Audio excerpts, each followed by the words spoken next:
I'll say the 3-10 going into that game. Mm-hmm. Both teams eliminated. Both teams, having. I mean, this is two franchises that came into the year that thought they'd be playing. Thought it was going to be a playoff battle yesterday. Yeah, exactly right. And you come in and it's the exact opposite.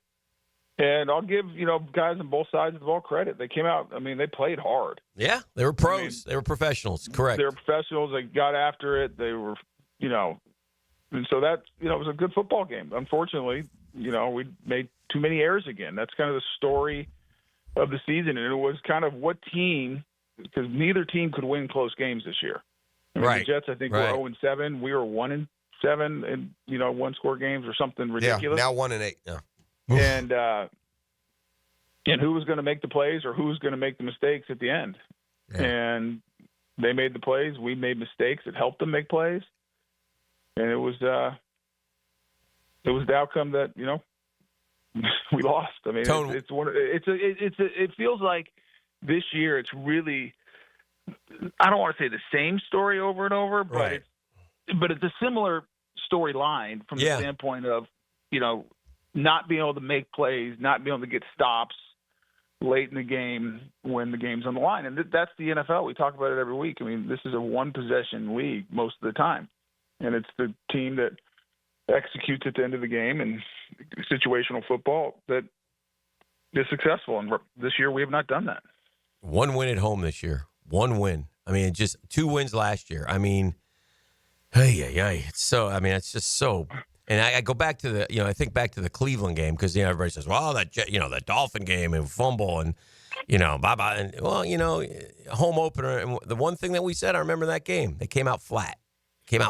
How do you come out? I can't stand it. It drives me crazy for the fans. I think it's. I think it seeps into your conscience, Tony. I mean, it's entirely possible that they just weren't as good as they thought they were, and I think they, like the fans, even subconsciously. I know there's not a mission statement in the, in the chalk room before the season begins, but I think we all attributed last year's demise too much entirely on the injuries, and without realizing that even good football teams, even with all those injuries, do enough to at least keep a playoff spot, win a division again, and keep moving. And then, when it went south quick this year. They never dusted themselves up. They never showed that true confidence, did they? Do you see that with them? Well, I mean, I think, you go back to opening day, and everyone wants to point to the fumble, and that was a huge play, no doubt about it. Right. But then it felt like early this season they could just never get it going, whether that's energy or urgency or whatever, because you open up, with a bad Cleveland team at home week 2, and, losing on the road opening day is not, it's not the biggest crime. I mean, okay, whatever.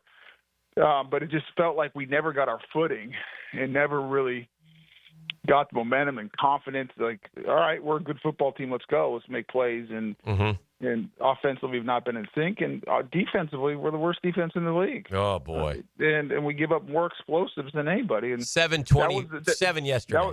That was the story yesterday. Yeah. I mean, explosive plays. I mean, in the first half, if you were this game, football, the NFL comes down to a handful of plays every game that kind of determines. You usually don't know which ones they are. But you go back to the first half where we dominated time of possession, we controlled the ball, defense played, giving up only 7, good football, but we were 1 for 3 in the red zone.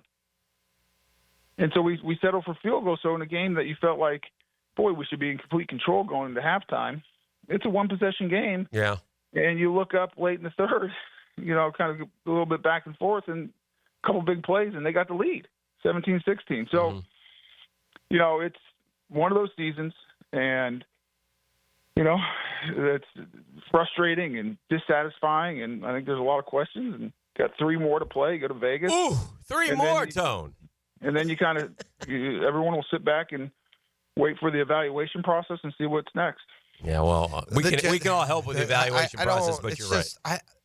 The inability for the staff or this team to make adjustments, Tony. This is a painful trip down memory lane. The first half against the Dolphins for an offense that was incredibly efficient in the preseason. Now, you're right, at offense, it doesn't matter because each team is playing different things. But if you recall how efficient and good the offense and Trevor was in their limited time.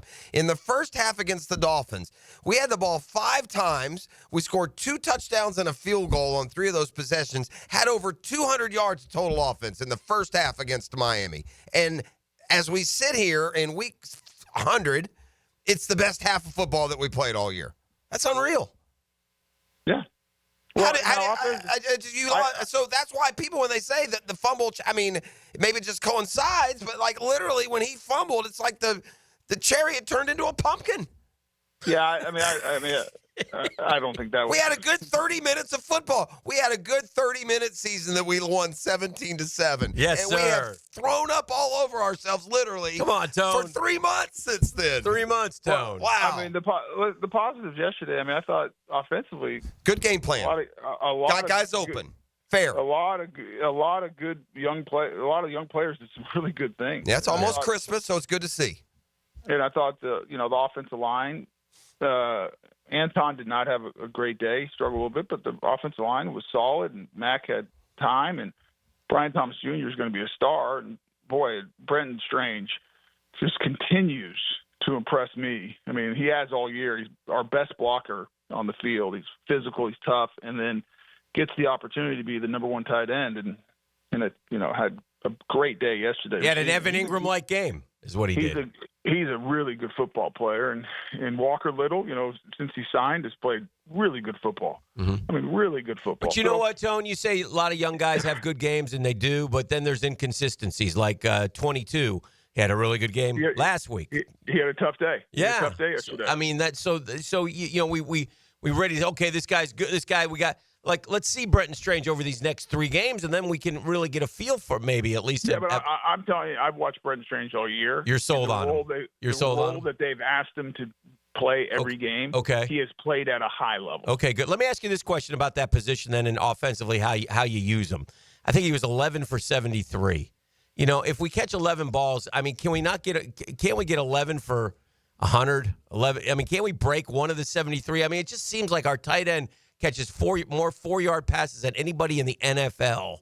I just think we got to get him down the field a little bit or use him down the field a little bit at times. He had a 21-yarder a week ago at the beginning of the game that was nice. That's what I'm talking about. How come we never do that, Tone? And are you okay with that? Like, is that okay, or am I wrong? Fine, yeah.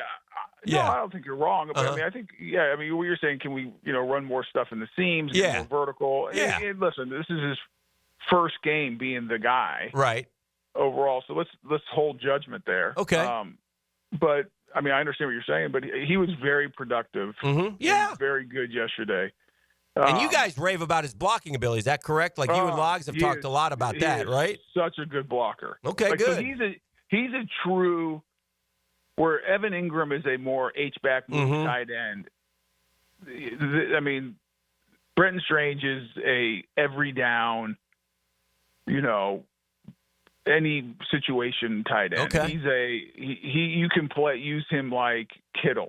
Mm-hmm. That type of style. On the line, he is athletic enough to move. He's good in the pass game. He's a dominant blocker from the tight end position. Mm-hmm. So you're not afraid to put him on a defensive end. So I mean, he's impressed me all year. Okay. And what I like is every time they ask him to do more because of because in this case because of the injuries to Evan, he stepped up and has delivered. So okay, I mean, he's a good football player. Good. I will say in the context of the tight end position these days, I mean, even the good ones, Kittle's the only one that's getting you like 14 yards a catch. Like Travis Kelce averages 8.4 catch. Yeah. The good tight ends are averaging about between 10.1 and 10.7 a catch, and I know 7 for 73. That's only 7 a catch. So that's even lower. 6.6. That's even lower. Yeah. But it's not like the same ratios you would get from receivers. So right. In general, they catch more 5 to 15 yard passes than most. But fair enough. To your point,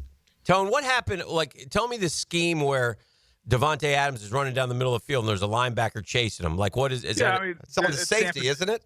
No, it's Tampa 2. Okay. So it's a cover 2, and you're asking your middle linebacker to, fill the deep middle third, so it kind of turns into 3 deep. Okay. With everything underneath, Sol Tampa. So the two safeties are out wide, and then Yeah, I thought the safeties were a little too wide. Okay. Okay. And second is Devin's got to get on his horse and go. I mean, he's kind of hesitating. Like, it almost look well. He's like kind of. He's watching his response. He knows his responsibility, and Davante Adams is going vertical from the start. No question. So just go, go. Okay. And I thought he didn't stop, but it was almost like he was expecting Davante to sit it down to sticks, and Davante just kept on running. Okay. And in that case, where you can't be wrong, is don't be wrong over the top. With that said, the safeties did him no favors. Okay. Savage and Cisco did him no favors. So. Well, a linebacker cannot run with Davante Adams for the length of the field. No, but you're not asking to. But you're asking him.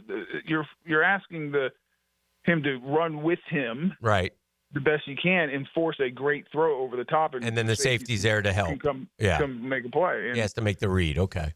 And so, but it was a great throw. Yeah. Golly, what about the play at the end where he caught it and went all the way down to the 1 foot line? Like, how does he get that open? What bust is that? He jumped in off the sidelines, is what we've determined. Everybody was in man coverage except for whatever reason, Jari and Jones didn't run with him across the field. And he's done that a couple times. I remember at Buffalo, a guy went in motion, he went with him, and then he went back the other way and he stopped and let him go the other. So he started to run with them and then stopped. Tony, I don't know what that is. We've had. Oh, sorry, I thought you were done. No, yeah, I'm done. Go ahead. We've had one theory that one thing we keep coming back to, and Tony, we've angled in when you're 3-11 over the course of these months, we've angled in on legitimate problem areas with this football team, from slow starts, it's the secondary, it's this, that, or the other. Buddy, at the end of the day, Tone, they've not done any better job. Our defensive one, we get no pressure on the quarterback consistently. We never collapse the pocket. Our ends do their job statistically. No one else shows up. They haven't for 7 years. It's unbelievable. We got the defensive line, all these years later, and despite all the screaming and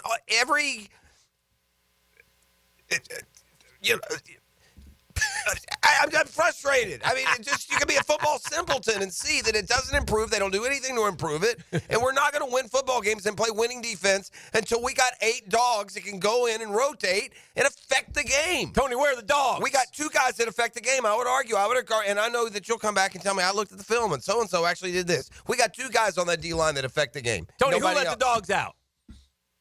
So I don't think it was not Trayvon or Josh's best game. Now they did some chips early and trying to slow him down, but we did not. And you're right, the interior of our defense line has not impacted the quarterback all year. We just haven't got anything out of it. Shout out to Ledbetter, 2nd sack of the year, ties Roy Robertson Harris for 3rd. Attaboy. Yeah. So and a nice backflip as well.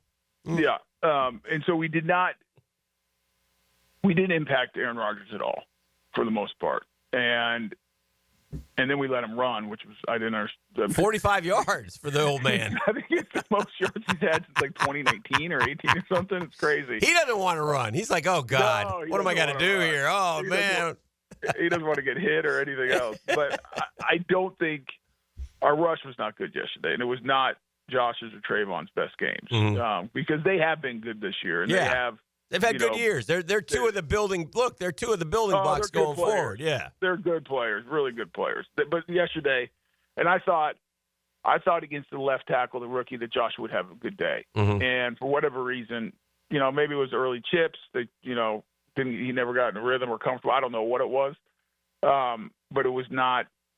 We just didn't impact the quarterback. And if you're going to give Aaron Rodgers, I know he's 41, he's not had a great year, but if you're going to give that guy time back there in a clean pocket, he's gonna hurt you ultimately because the one thing he can still do is spin it. He spins it better than anybody else, maybe in the history of the league.